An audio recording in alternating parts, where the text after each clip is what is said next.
Godina Horroo Guduruu Wallaggaa aanaa Abbee Dongorootti guraandhala 26 sanbata xiqqaa darbirraa jalqabee lammiileen meeshaan hidhatiin 30 caalan hidhattoota bosona keessa sossa'aniin ajjeefaman jechuun namoonni ijaan argine jedhan dubbatan. Warri ijaan argine jedhan kun ajjeechaan kun dhalattoota saba tokko qofaa irratti kan xiyyeeffatedha jedhu. Dhimma kanarratti yaaliin aangawoota godina Horroo Guduruus ta'e naannoo Oromiyaa bilbilaan dubbisuuf goon ammaaf hin milkoofne. Gama biraan ajajaa hidhattoota waraana bilisummaa Oromoo ofiin jedhaniif mootummaan immoo abaawoo shanee jedhee waamu maqaa jaalmarrootiin kumsaa dirribaa jechuun beekaman waraanni bilisummaa Oromoo nama qawwee hidhateen fuuldura dhaabate malee uummata nagaatti hin buune yoomillee itti hin buunu jedhan. Naakoro Malkaatu gabaasa. Godina Horroo Guduruu Wallaggaa aanaa Abbee Dongoroo ganda Dabbiis jedhamee waamamu keessatti hidhattootni bosona keessa hidhatanii socho'anii fi mootummaan abaawoo shanii jedhee waamu isaan immoo waraana bilisummaa Oromoo jedhaniif waaman akka lakkoofsa Itoophiyaatti guraandhala 26 bara 2013 sanbata xiqqaa torban darbee namoota nagaa 29 ajjeesanii jedhu jiraataan gandichaa sababa nageenya koof maqaa koo dubbachuun barbaadu jedhan tokko.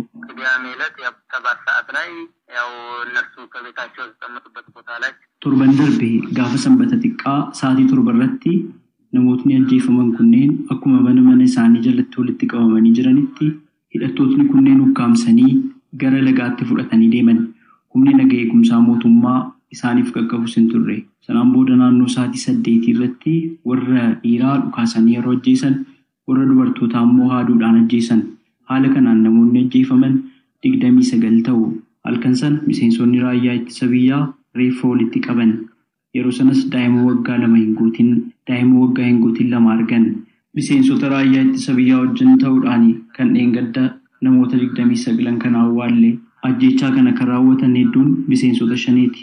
Namoonni kunneen abaawoo shanee ta'uu kan ittiin beekne dubartii lubbuudhaan olteetu dubbatte guyyaan sun guyyaa gabaati. Lammaffaa immoo yeroo hidhattootni gandaa hidhattoota alaatti dhufan kanatti dhukaasan humnaan waliin madaalle.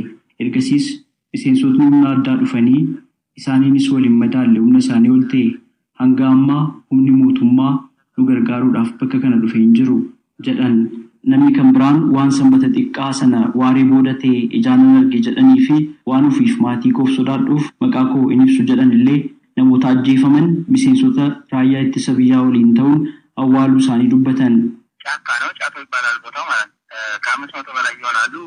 Bakkichi bosona Caattoo jedhama. Hidhattootni lakkoofsaan 500 ta'an namoota kanneen ajjeefaman bosonatti erga geessaniin booda haala suukanneessaatiin ajjeesanii jiru. Nutillee amma haala jiru baay'ee dubbachuu hin dandeenye lubbuu keenyaaf sodaannee jirra. Yeroo ammaa kana bosona keessas dhokannee jirra. Qaamni mootummaa olaanu dhimma kanaaf furmaata kennuu qaba jedhan.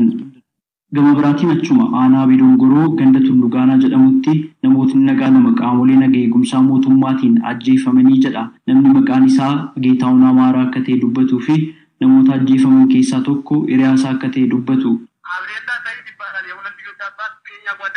Kaleessa hiriyaan keenya Abdallaa Said jedhamu hojii daldalaaf gara Tulluu Gaanaa deemee ture.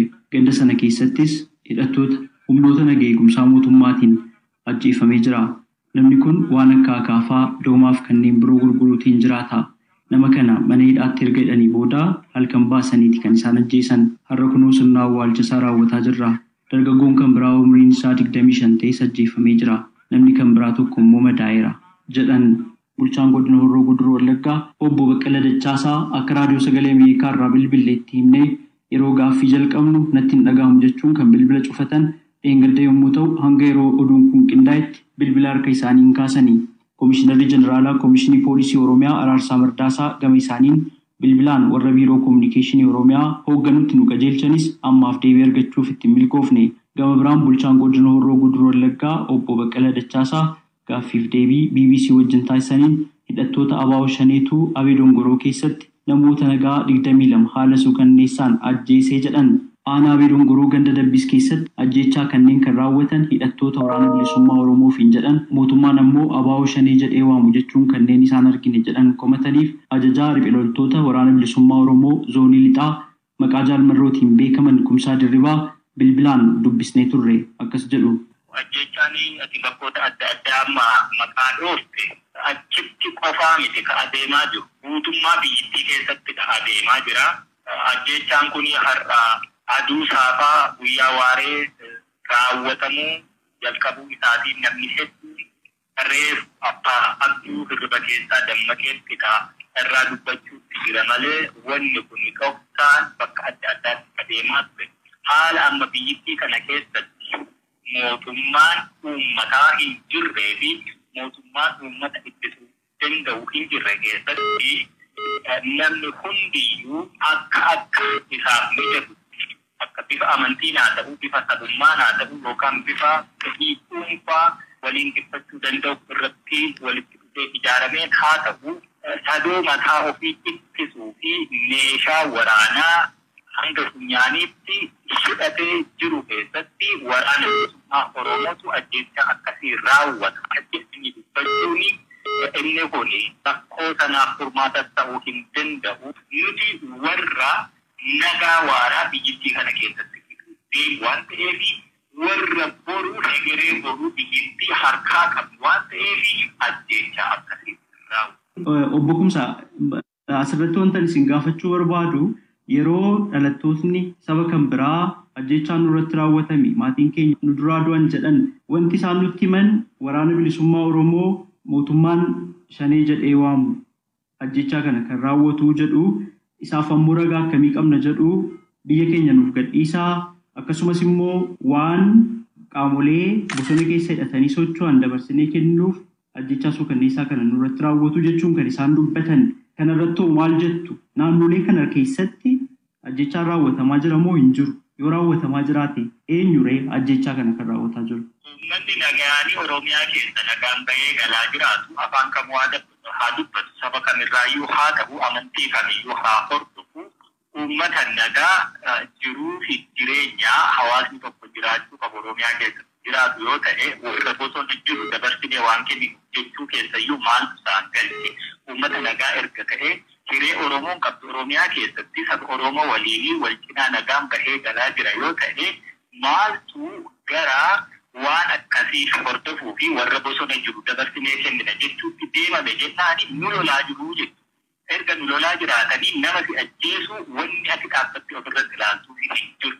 Ammoo wanni kallattii gara horroo guduruu gara eebantu wallagga bahaarra qabatee adeemaa jiru gara giddaa ayyaanaa guutti qabatee adeemaa jiru uummata amaara isaa qotatee daldalatee hojjetatee bul Oromiyaa keessa jiraatu akka amaaraa iddoo Oromiyaa keessa jiraatan garii wal fakkaatu. Wanti achi deemaa jiru humna addaa yookaan immoo liyyuu haayil jedhamu mootummaan naannoo amaaraa karaa Goojjam seensise.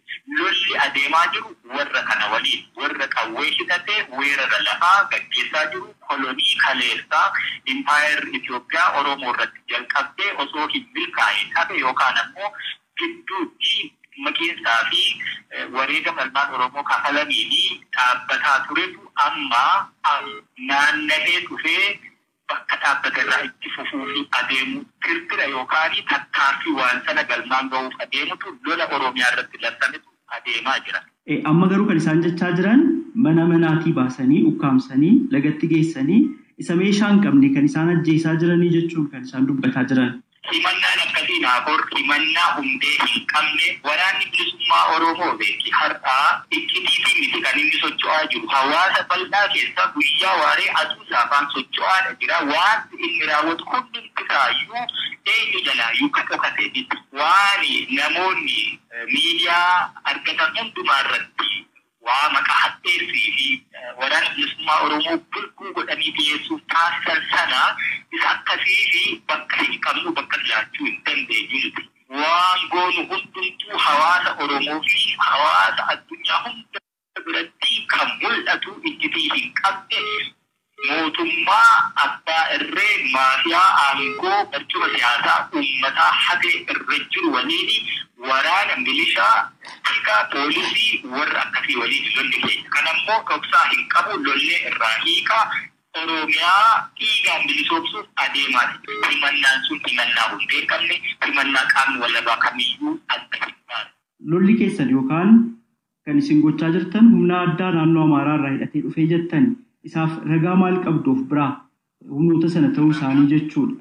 mallattoo hedduu harkaa qabu afaan Oromoolee kan hin dandeenye mootummaa naannoo Amaaraa irraatii kan bobbaafamte dhufee waraqaan isaallee illee liyyuu haayilii Amaaraa qabu kan argisiisu kan boojjifamanii kan du'anii reeffa isaanii irraatii kan ta'amee eenyummaa isaanii wanti ibsuu danda'u argame hedduu ammoo hunda caalaa uummata naannoo gara eebantuu guddin giddaa ayyaanaa gara horroo guduruu keessa gara abee dongoroo gara hagalsaa kallattii kana hundumaa irratti lola ta'aa ture. Akkasumas gara gidduu galeessa naannoo meettaa Ada'aa Bargaa ammayyaa keessa dabalatee illee gara Jibaat sadarkaa kana hundumaatti mootummaa naannoo Amaaraa irraatiin liyyuu haayilii Amaaraa bobba'ee Oromiyaa keessatti huccuu liyyuu haayilii yookaan humna addaa Oromiyaa uffatee socho'aa jiru lola irratti booji'aa ajjeesee irraa hiikaa argaa jiru. Kanaafi qaamni walabaa barbaachisaa isa kana adda baafachuu ka danda'u dhufee ilaaluu ka danda'u uummanni illee keessa jiru yeroo itti ajjeechaan jublaa dargaggoo Oromoo harka qullaa liyyuu haayiliin Amaaraa kun diidatti rashanaa jiru arguu reeffa illee dhabee reeffa diidatti waraabatti nyaataa jiru wanti akkasii iccitii waan diida jiru aduun kan qaamlatte kanaafi ragaa guutuu itti qabnaa sana ta'uu wanni iccitii ta'ee waa gaafatamu hin jiru jechuudha. Komii ajajaa waraana bilisummaa Oromoo zoonii lixaa Kumsaa Dirribaa humna addaa naannoo Amaaraa irratti kaasanii fi gama mootummaatiin dhiyeessan irratti itti gaafatamaan dhimmoota kominikeeshinii mootummaa naannoo Amaaraa obbo Gizaachuu Mul'ina ammaaf dhimma kana irratti odeeffannoon qabu erga jedhaniin booda guyyaa tokko booda deebisnee akka bilbiluuf kan isaan bilbilaan nutti himan. Waggoota 3 darbanitti humnoota naga eegumsaa mootummaa fi riphee loltoota Oromiyaa lixaaf gama kibbaa jiran jidduutti wal waraansaaf walitti bu'iinsa uumamaa tureen lubbuun namoota nagaa hedduu darbuu fi kanaaf ammoo qaamotni lamaan wal komachaa turuun ni yaadatama. Jiruuf jireenyi jiraattota naannichaas akkasuma yaaddoo keessa seenaa turuu gabaafamaa ture. Yeroo dhiyaas ammoo jechaan eenyummaa irratti xiyyeeffate raawwatamaa jira jechuun kanneen ijaan argine jedhan dubbataa jiru. Dhimma kana irratti deebii dabalataa kan argannu yoo ta'e qabannee dhiyaachuudhaaf yaalla.